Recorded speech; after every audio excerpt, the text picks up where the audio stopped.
नमस्कार, आप exam tour देख रहे हैं। बीपीएससी टीआरई वाले विद्यार्थी लगातार परेशान चल रहे थे कि क्या जो पूरक रिजल्ट दिया जाएगा सबको लाभ मिल सकता है या जो पेटिशनर हैं उनको लाभ मिलेगा। मेरे साथ वाईवी गिरी सर हैं। सर ही इस केस को देख रहे हैं। सब कुछ सर से जानेंगे, क्या तरीका है, कहां तक, कितना हियरिंग में यहां तक पहुंचा गया है, कब तक जजमेंट आ सकता है। सर आपका स्वागत है एग्जाम टूर। देखिए, पहले तो देखना पड़ेगा कि फाइनल जजमेंट माननीय न्यायमूर्ति क्या देते हैं।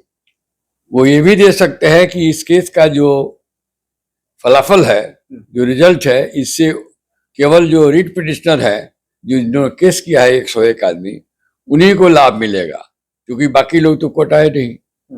एक ये इस तरह का भी फैसला आ सकता है। लेकिन यदि जनरल फैसला हो गया, वो भी जिसकी ज्यादा संभावना है कि जितनी वैकेंसी हुई है, इनएलिजिबल लोगों को जो बाद में पाए गए हैं, सुटेबल नहीं पाए गए, जैसे हम लोगों को जहाँ तक इंफॉर्मेशन है, मोर देन 4,000 से ज्यादा ऐसे लोग हैं जो सिलेक्टेड कैंडिडेट से बाद में उनको हटा दिया गया है या उनको ज्वाइन नहीं कराया गया है। तो ऐसा भी आदेश हो सकता है कि supplementary result public service commission भेजे सारे वैकेंसीज के खिलाफ, तो उसमें बाकी लोग जो छूट भी गए हैं उनको कोर्ट आने की जरूरत नहीं है। सभी लोगों को मिल सकता है। सभी लोग जो 4,000 के मेरिट लिस्ट में आएंगे अकॉर्डिंग टू मेरिट, जो छूट गए हैं, और जितनी वैकेंसी होगी सबको भी आशा हो सकता है। यदि स्पेसिफिक हो गया कि केवल पिटिशनर को यह लाभ मिलेगा, तब बाकी लोगों को कोर्ट में आना पड़ेगा और सेपरेट रीट फाइल करना पड़ेगा, और उस रीट में इस जजमेंट को देखते हुए फ्रेश ऑर्डर पास करवाना होगा हाईकोर्ट से। सर कितना हियरिंग हुआ इसमें अभी तक? अभी तक तो 5-7 हियरिंग हो चुका जी। अब तो जजमेंट रिजर्व हो गया है जी। सब पक्षों को सुनवाई हो चुकी है जी। और ज्यादा उम्मीद रखिए कि 19 से पहले ये जजमेंट आ जाएगा। 19 से पहले आ जाएगा, क्योंकि मैंने माननीय न्यायमूर्ति से निवेदन किया था कि या तो हम लोगों को इंटरिम प्रोटेक्शन दे दीजिए, नहीं तो 19 से जो तृतीय परीक्षा हो रही है शिक्षकों की, उसके पहले फैसला आ जाता तो बहुत अच्छा होता। तो उन्होंने कहा आप देखते हैं जी। लगता है कि 19 से पहले फैसला आ जाएगा।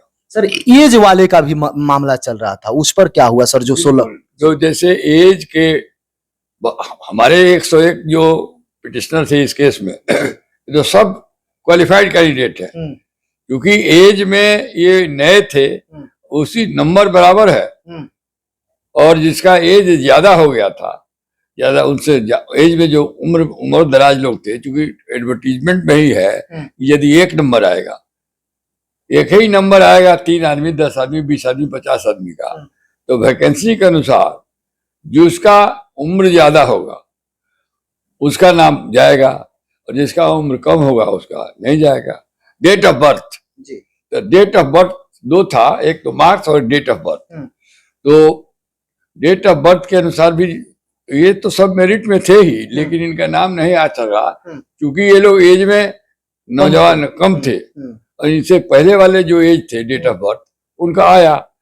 वह भी एक हम लोगों का आर्गुमेंट था कि भाई मेरिट तो बराबर ही है, तो यदि उसी नंबर के लोग छट रहे हैं या बाकी नंबर के लोग भी छोड़ रहे हैं, वैकेंसी बढ़ जा रही है, तो हम लोगों का नाम तो आना चाहिए, ये तो क्वालिफाइड है।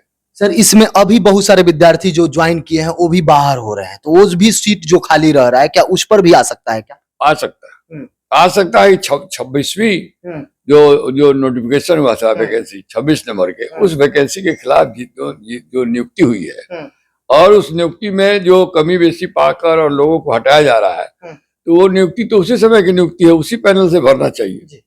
सर जज साहब काफी इस पर बीपीएससी और बिहार सरकार को कई सारे प्रश्न किए कि पूरक रिजल्ट क्या क्या, थोड़ा बता देते कैसे कैसे चला? माननीय उच्च न्यायालय ने 2-3 प्रश्न किया जी कि भाई यदि वैकेंसी था तो आप कैरी फॉरवर्ड कैसे कर दिए।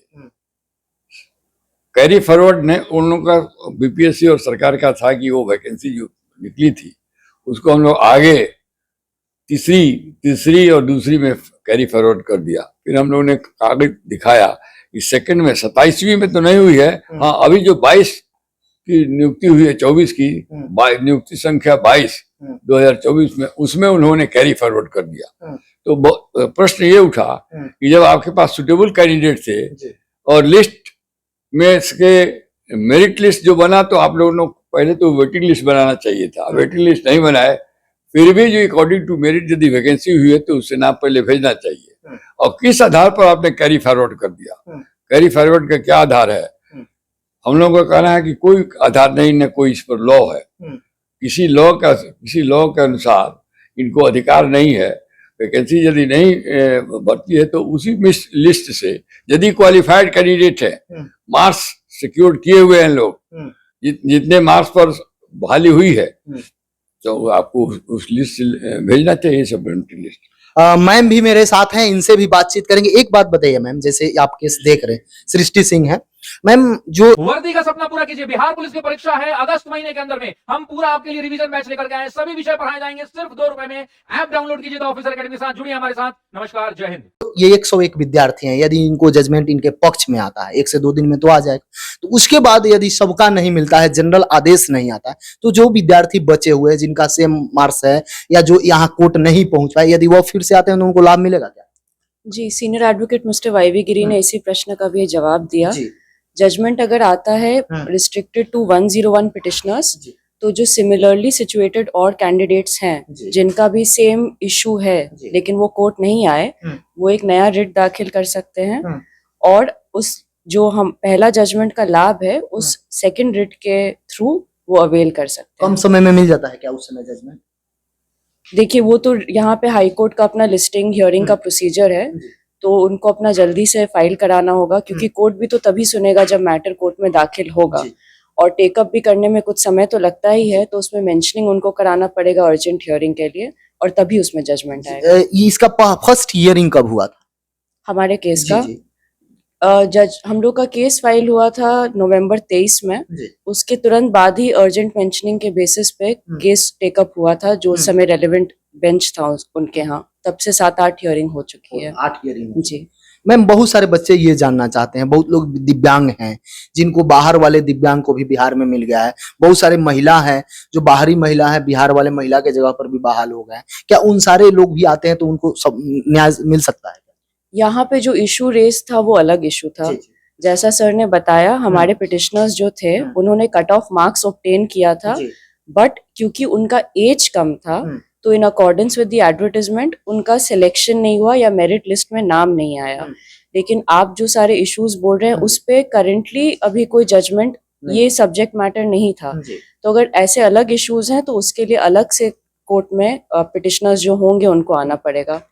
तो ये जनरल आज आ भी सकता है या जनरल नहीं भी आ सकता है, केवल पिटिशनर को लाभ? मतलब अगर कोर्ट को अगर लगेगा कि गलत हुआ है, कैरी फॉरवर्ड नहीं करना चाहिए, या जो अभी भी पेंडिंग है, बहुत सारे अभी भी इनएलिजिबल डिक्लेयर हो रहे हैं, उनका एक आना चाहिए सप्लीमेंट्री रिजल्ट।